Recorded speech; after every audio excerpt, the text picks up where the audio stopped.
Hi ಎಲ್ಲರಿಗೂ ನಮಸ್ಕಾರ. ಬನ್ನಿ ಮುದ್ದು ಸೊಸೆ ಸೀರಿಯಲ್ ಏನಾಗ್ತಾ ಇದೆ ಅಂತ ನೋಡ್ಕೊಂಡು ಬರೋಣ. ಈ ಕಡೆ ಭದ್ರ ಕೂತಿರ್ಬೇಕಾದ್ರೆ ಅಲ್ಲಿಗೆ ವಿದ್ಯಾ ಕೂಡ ಬರ್ತಾಳೆ.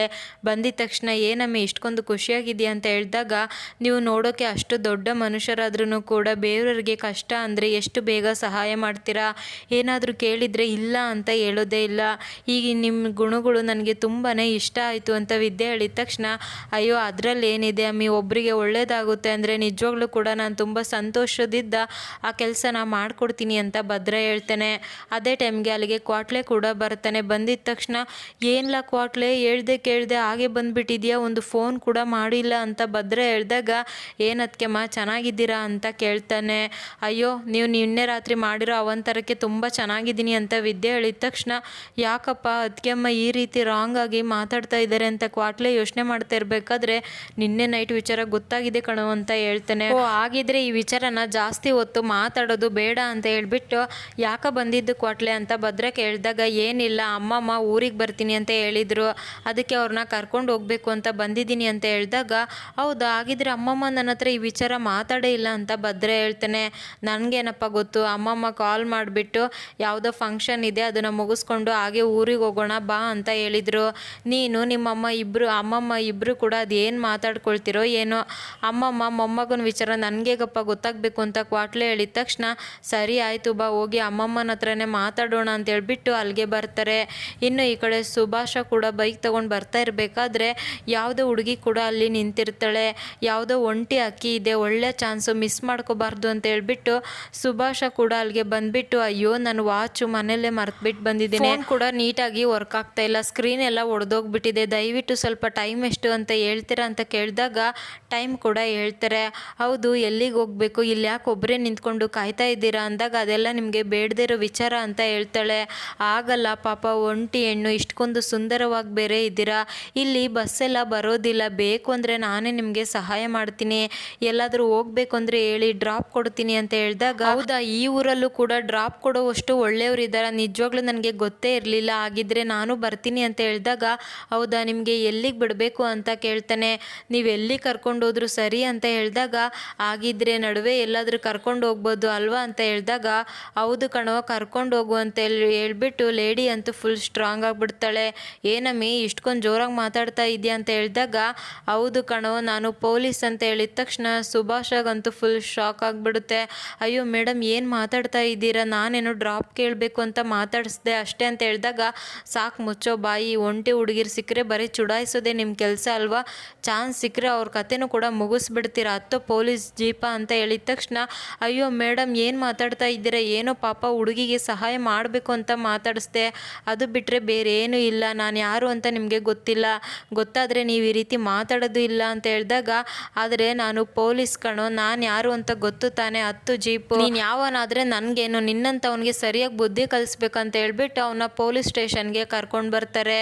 ಅದೇ ಟೈಮ್ಗೆ ಈ ಕಡೆ ಭದ್ರ ಮತ್ತು ಕ್ವಾಟ್ಲೆ ಎಲ್ಲರೂ ಕೂಡ ಅಮ್ಮಮ್ಮ ಆ ಥರ ಬಂದುಬಿಟ್ಟು, ಅಮ್ಮಮ್ಮ ಕ್ವಾಟ್ಲೆ ಬಂದಿದ್ದಾನೆ, ಏನೋ ಊರಿಗೆ ಹೋಗ್ಬೇಕು ಅಂತ ಹೇಳ್ದೆ ಅಲ್ವಾ, ಎದ್ದು ರೆಡಿಯಾಗು ಅಂತ ಭದ್ರ ಹೇಳಿದಾಗ, ಅಮ್ಮಮ್ಮ ಹಾಗೆ ಮಲ್ಕೊಂಡಿರ್ತಾರೆ.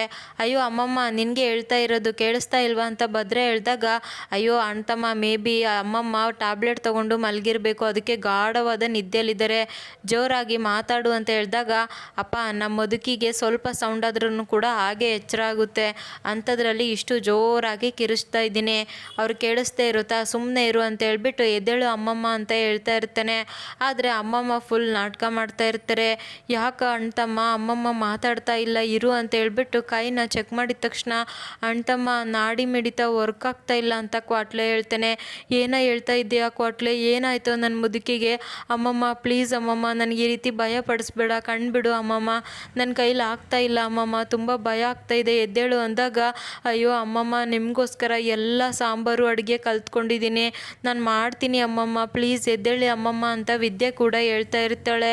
ಅಯ್ಯೋ ಅಮ್ಮಮ್ಮ ಮನೆ ತುಂಬ ಬೈಕೊಂಡು ಓಡಾಡ್ತಾ ಇದ್ದೆ, ಇವಾಗ ನೋಡಿದರೆ ಈ ರೀತಿ ಮಲ್ಕೊಂಡಿದ್ಯಾ, ಎದ್ದೇಳು ಎದ್ದೇಳು ಅಂತ ಹೇಳ್ಬಿಟ್ಟು ಇಲ್ಲಿ ಭದ್ರ ಕ್ವಾಟ್ಲೆ ಎಲ್ಲರೂ ಕೂಡ ತುಂಬ ಭಯ ಪಡ್ಕೊಂಡು ಮಾತಾಡಿಸ್ತಾ ಇರ್ತಾರೆ. ಆದರೆ ಅಮ್ಮಮ್ಮ ಅಂತೂ ಫುಲ್ ಡೀಪಾಗೆ ನಾಟಕ ಮಾಡ್ತಾ ಇರ್ತಾರೆ.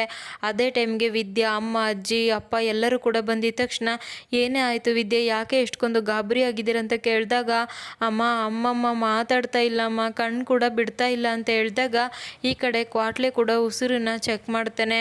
ಅಯ್ಯೋ ಅಯ್ಯೋ ಅಣ್ತಮ್ಮ ಅಮ್ಮಮ್ಮ ಇನ್ನಿಲ್ಲ ಅಂತ ಹೇಳಿದ ತಕ್ಷಣ, ಅಮ್ಮಮ್ಮ ಯಾಕೆ ಇಂಥ ಕೆಲಸ ಮಾಡಿದೆ, ಯಾಕೆ ನನ್ನನ್ನು ಬಿಟ್ಟು ಹೋಗ್ತಾ ಇದೆಯಾ, ನೀನು ನನ್ನ ಪ್ರಾಣ ಕಣೆ, ನೀನು ಬಿಟ್ಟು ಇರೋಕ್ಕಾಗೋದಿಲ್ಲ ಕಣೆ, ನೀನು ಮನೆ ತುಂಬ ಓಡಾಡ್ಕೊಂಡಿದ್ರೇ ನಮಗೆಲ್ಲ ಕಳೆ ಅಂತ ಹೇಳ್ತಾ ಇರಬೇಕಾದ್ರೆ ಈ ಕಡೆ ಭದ್ರ ಅಂತೂ ಫುಲ್ ಬೇಜಾರಾಗಿ ಮಾತಾಡ್ತಾ ಇರ್ತಾನೆ. ಅವಾಗ ಅಮ್ಮಮ್ಮ ಕೂಡ ಎದ್ಬಿಟ್ಟು ಏನಿಲ್ಲ ಭದ್ರ ಅಂತ ಕರೆದಿದ ತಕ್ಷಣ ನೋಡ್ದೆ ನಾ ಕ್ವಾಟ್ಲೆ ನಮ್ಮ ಅಮ್ಮ ಇಲ್ಲ ಅಂದ್ರೂ ಕೂಡ ಅವಳು ಮಾತಾಡೋ ಧ್ವನಿ ನನಗೆ ಹಾಗೆ ಕೇಳಿಸ್ತಾ ಇದೆ ಅಂದಾಗ, ಧ್ವನಿ ಅಲ್ಲ ಅಣ್ತಮ್ಮ, ಮಾತಾಡ್ತಾ ಇರೋದು ಅಮ್ಮಮ್ಮನೇ ಅಂತ ಹೇಳ್ತಾನೆ. ನೋಡಿದರೆ ಆಲ್ರೆಡಿ ಅಮ್ಮಮ್ಮ ಎದ್ದು ಕೂತಿರ್ತಾರೆ. ಅಯ್ಯೋ ಅಮ್ಮಮ್ಮ ನಿನಗೇನು ಆಗಿರ್ಲಿಲ್ವಾ, ಯಾಕೆ ಇಷ್ಟೊತ್ತು ಆಗಿ ಮಲಗಿದ್ದೆ ಅಂತ ಹೇಳಿದಾಗ, ಮತ್ತೆ ವಿದ್ಯೆ ರಜ್ಜಿಗೆ ಸ್ವಲ್ಪ ಕಾಲು ನೋವು ಆಯಿತು ಅಂದಿದ ತಕ್ಷಣ ನೀನು ಅವಳಿಗೆ ಎಷ್ಟೆಲ್ಲ ಮಾಡಿದೆ, ನನ್ನ ಮೇಲೆ ಎಷ್ಟು ಪ್ರಾಣ ಇಟ್ಟಿದಿ ಅಂತ ನಾನು ನೋಡಬಾರ್ದೆ, ಅದಕ್ಕೆ ಇದನ್ನೆಲ್ಲ ಮಾಡಿದೆ ಅಂದಾಗ, ಅಯ್ಯೋ ಕ್ವಾಟ್ಲೆ ನೋಡ್ದೇನಾ ಈ ಮುದುಕಿ ನನ್ನನ್ನೇ ಪರೀಕ್ಷೆ ಮಾಡ್ತಾಳೆ ಅಂತ ಹೇಳಿದ ತಕ್ಷಣ, ಹೌದು ಕಣ್ಲ ಭದ್ರ, ನನಗಂತೂ ತುಂಬಾ ಖುಷಿಯಾಯಿತು, ನೀನು ನನ್ನ ಪ್ರಾಣ ಬಿಟ್ಟಿರೋಕ್ಕಾಗೋದಿಲ್ಲ ಅಂತ ಹೇಳ್ದೆ ಅಲ್ವಾ, ಅದನ್ನು ಕೇಳೋಕ್ಕೆ ಎಷ್ಟು ಚೆನ್ನಾಗಿತ್ತು ಗೊತ್ತಾ, ಅದನ್ನು ಯಾಕ್ಲ ಹೇಳಿರಲಿಲ್ಲ ಇಷ್ಟು ದಿನ ಅಂತ ಹೇಳಿದಾಗ, ಅಯ್ಯೋ ಕೆಲವೊಂದು ವಿಚಾರ ಹೇಳೋಕ್ಕಾಗೋದಿಲ್ಲ ಅಮ್ಮಮ್ಮ ಅಂತ ಹೇಳ್ತಾನೆ. ಅಲ್ಲೇ ವಿದ್ಯಾ ನಿನಗೆ ಮಟನ್ ಸಾರು ಚಿಕನ್ ಸಾಂಬಾರು ಬಿಟ್ಟರೆ ಬೇರೆ ಏನು ಮಾತಾಡೋಕ್ಕೆ ಆಗಲಿಲ್ವಾ, ನಾನಿಲ್ಲ ಅಂದಾಗೂ ಕೂಡ ಅದನ್ನೇ ಮಾತಾಡ್ತಾ ಇದೆಯಾ ಅಂದಿದ ತಕ್ಷಣ ಈ ಕಡೆ ಕ್ವಾಟ್ಲೆಗಂತೂ ಫುಲ್ ನಗು ಬರ್ತಾ ಇರುತ್ತೆ. ಇನ್ನೂ ಯಾರ್ಯಾರು ಏನೇನು ಮನಸ್ಸಲ್ಲಿ ಅಂದ್ಕೊಂಡಿದ್ದೀರೋ ಏನೋ ಒಂದು ಅರ್ಥ ಆಗಲಿಲ್ಲ ಅಂತ ಹೇಳ್ಬಿಟ್ಟು, ಸರಿ ಕಣ ಭದ್ರ ನಾನಿನ್ನು ಹೊರಡ್ತೀನಿ, ನಡುವೆ ಫಂಕ್ಷನ್ ಇದೆ ಮುಗಿಸ್ಕೊಂಡು ಹಾಗೆ ಊರಿಗೆ ಹೋಗ್ತೀನಿ ಅಂತ ಹೇಳಿದಾಗ ಅಮ್ಮಮ್ಮನೂ ಕೂಡ ಅಲ್ಲಿದ್ದ ಕಳಿಸ್ಕೊಡ್ತಾರೆ. ಇನ್ನು ಈ ಕಡೆ ಸುಭಾಷ ಅಪ್ಪ ಕೂಡ ಕೋಪ ಮಾಡಿಕೊಂಡು ಎಲ್ಲ ಇದೆಯಾ ಬಾರ ಅಂತ ಕೂಗಾಡ್ತಾ ಇರ್ತಾರೆ. ಅಲ್ಲಿಗೆ ಈಶ್ವರಿ ಮತ್ತು ಚಿತ್ರ ಇಬ್ಬರು ಕೂಡ ಬರ್ತಾರೆ.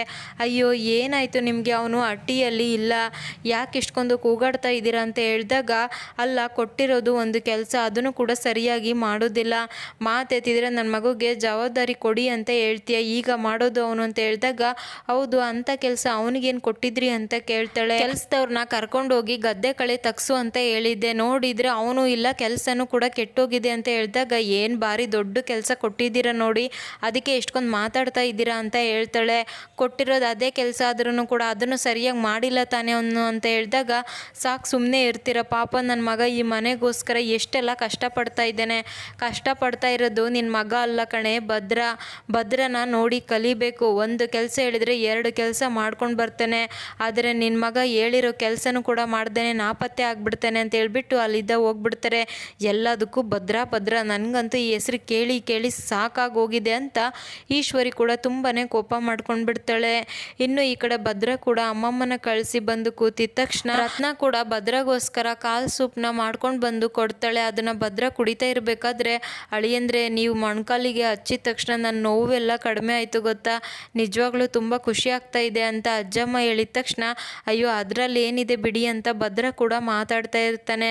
ಸಡನ್ ಆಗಿ ಫೋನ್ ಬರುತ್ತೆ. ತುಂಬ ಗಾಬರಿಯಾಗಿ ಮಾತಾಡಿಬಿಟ್ಟು, ಸರಿ ಅತ್ತೆಮ್ಮ ನನಗೆ ಒಂದು ಇಂಪಾರ್ಟೆಂಟ್ ಕಾಲ್ ಬಂದಿದೆ, ನಾನು ಇಲ್ಲಿದ್ದ ಹೊರಡ್ತೀನಿ ಅಂತ ಹೇಳಿದಾಗ, ಅಲ್ಲ ಅಷ್ಟೊಂದು ಗಾಬರಿಯಾಗಿದ್ದೀರಾ ಏನಾಯಿತು ಅಂತ ವಿದ್ಯೆ ಕೇಳ್ತಾಳೆ. ನಾನು ಬಂದ್ಬಿಟ್ಟೆಲ್ಲ ಹೇಳ್ತೀನಿ ಅಮ್ಮಿ ಅಂದು ಭದ್ರ ಅಲ್ಲಿದ್ದ ಹೊರಡ್ತಾನೆ. ಇದಿಷ್ಟು ಇವತ್ತಿನ ಸಂಚಿಕೆ. Thank you so much every one.